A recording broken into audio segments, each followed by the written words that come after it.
உணவோடு கலந்த உறவுகளுக்கு வணக்கம். இன்றைக்கி நம்ம பார்க்க போகிற ரெசிபி என்னென்னு பார்த்தீங்கன்னா சிக்கன் ஃப்ரைட் ரைஸு. அதற்கு தேவையான பொருளுங்க பாருங்கள். பச்சை பட்டாணி எடுத்து அவிச்சு வச்சுருக்குறோம். குடமிளகா கொஞ்சம் குட்டி குட்டியாக நறுக்கி வச்சுருக்குறோம். காரட்டு கொஞ்சம் குட்டி குட்டியாக நறுக்கி வச்சுருக்குறோம்.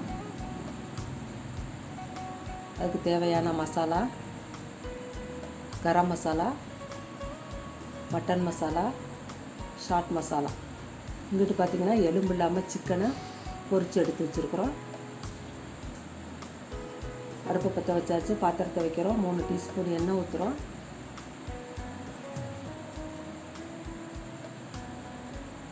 நம்ம குட்டி குட்டியாக நறுக்கி வச்சுருக்க காரட்டை அந்த எண்ணெயில் சேர்க்குறோம்.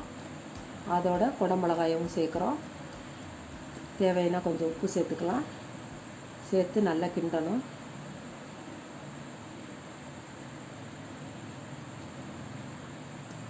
நல்லா கிண்டிக்கிட்டே வரோம். கிண்டிட்டு அதை வேறு பாத்திரத்தில் மாற்றி வச்சுக்கிறோங்க.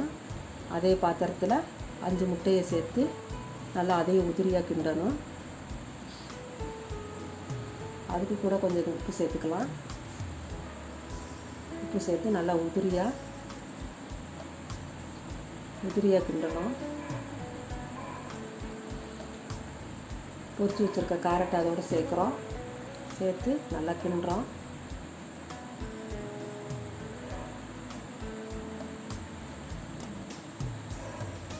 ரைஸை சேர்க்குறோம். ரைஸை சேர்த்து அதையும் ஒன்றா கிண்டுறோம். பச்சை பட்டாணியை சேர்க்குறோம் பாருங்கள்.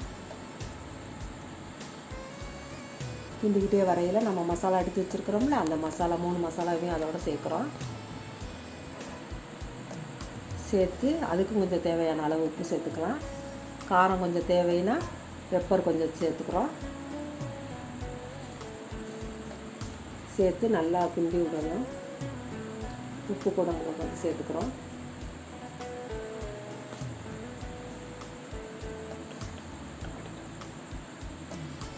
டொமேட்டோ சாஸ் கொஞ்சம் சேர்க்குறோம். சோயா சாஸ் கொஞ்சம் சேர்க்குறோம்.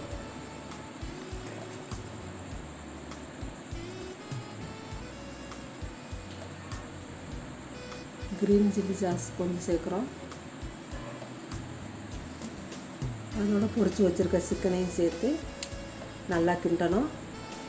கொஞ்சம் மல்லித்தலையை கொஞ்சம் தூவி விட்றோம். இப்போ பார்த்திங்கன்னா நம்மளுக்கு அட்டகாசமான சிக்கன் ஃப்ரைட் ரைஸ் ரெடி ஆயிடுச்சு.